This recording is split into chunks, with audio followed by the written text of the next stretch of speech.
wasn't ready for how seductive the dark would feel when I reached the edge of Tidemark. Fog crawled over the coastal highway like silk, and somewhere beneath the cliffs, the ocean was crashing against the rocks with a rhythm that felt indecently intimate. I rolled the window down, and the salt air hit warm against my neck.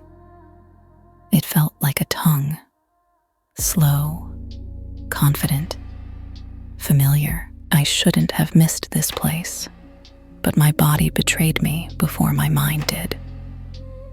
My thighs pressed together on instinct, and I swallowed a low, restless sound as I pulled into town. The diner lights were still on, that old neon coffee cup flickering like it was winking at me.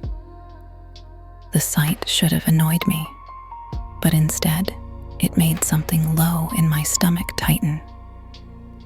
I hadn't been back in 5 years, and still this place could make me feel exposed. I stepped out of the car and zipped my jacket up halfway. Not enough to hide anything, just enough to make people wonder what was underneath if they looked too long. And in this town, they always looked too long. The bell chimed when I opened the door, and the first thing I felt was heat. Too much heat. The kind that settles on your skin and doesn't let go. Conversations died. Forks paused halfway to mouths. Eyes widened, and then narrowed. Small towns remember everything, especially the scandalous parts. I slid onto a stool at the counter, crossed my legs slowly, and let my heel dangle from my boot just to feel something other than memory. The motion drew a stare from a guy in a booth, older now, tired, but still hungry in the eyes. I didn't give him the satisfaction of looking back more than once. Then I heard it. Elena, Meg Daniels. Same amber hair, same freckles, same warm, shocked expression. She blinked once and then grabbed a mug like she needed something solid to hold on to. Coffee? She asked, voice a little breathless.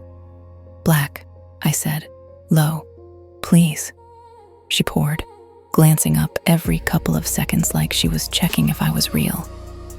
I took the mug, wrapped my hands around it, and let the heat sink into my palms. I didn't add sugar. I wanted the bitterness.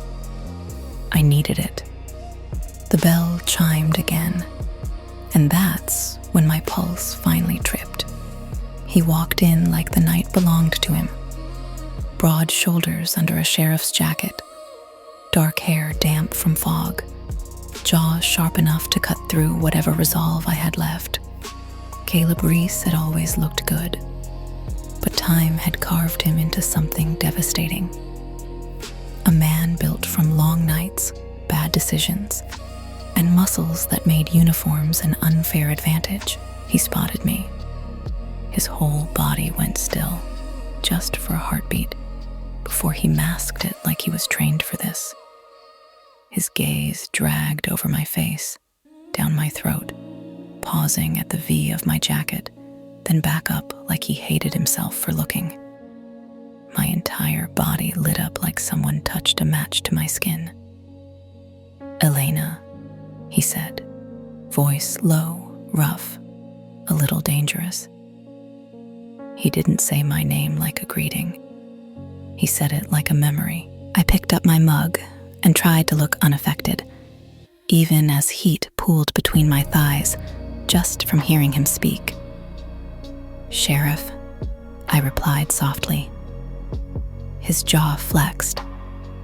God, I had forgotten how good that looked, forgotten how it felt when he pinned me with those eyes, how it made my pulse trip and stumble in my throat.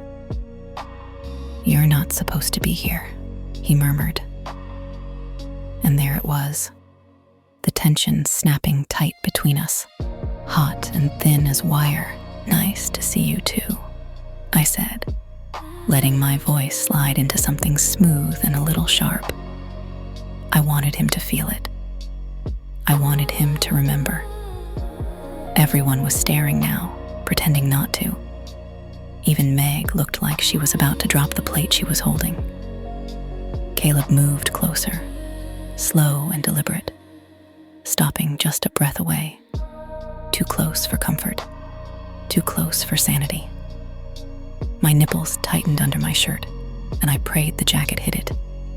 He smelled like cedar and rain and a hint of smoke. Masculine warmth wrapped in cold night air. It made me want to lean in. It made me want to taste. "Outside," he said. Not loud, not commanding, just intimate. Like it was for me alone. My breath hitched. Not enough for anyone else to notice, but he did. His eyes flicked to my mouth, lingering there for a second too long.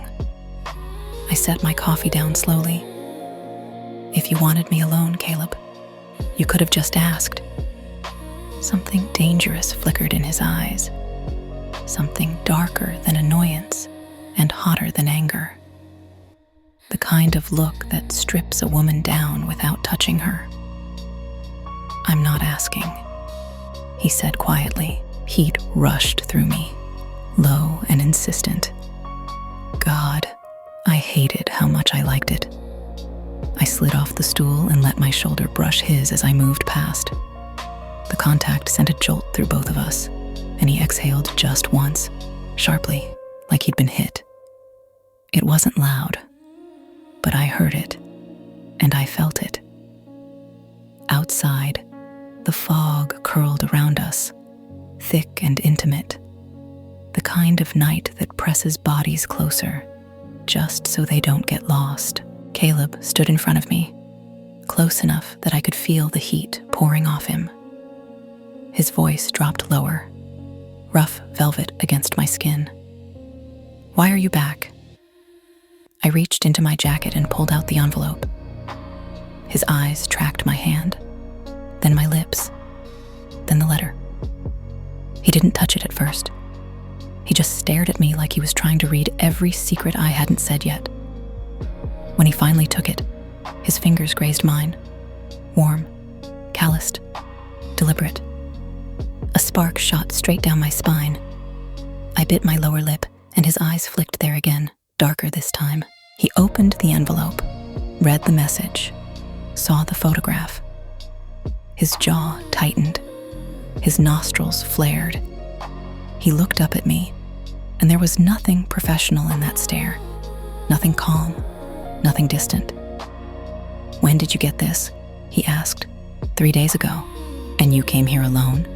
"I didn't think I needed an escort," I murmured, letting the innuendo drip just enough to make his heartbeat visible in his throat. He stepped closer, too close, close enough that his breath warmed the side of my neck. "You need more than that." My thighs pressed together again. I hated that he could do this to me with nothing but proximity. His eyes burned into mine, hot, frustrated, hungry. "You're not the only one who's been getting messages." For a moment, everything stilled. The fog, the night, the ocean, even my breathing. Heat pooled low in my stomach. Fear and desire twisted together. "What kind of messages?" Caleb leaned in, his lips almost brushing my ear. The kind that keep me up at night. The kind of line that wasn't talking about sleep at all. My pulse hammered. My body leaned into his without permission. And God help me, I let it. Just for one heartbeat. Because coming home was supposed to save my sister. I just didn't think it would feel like setting myself on fire.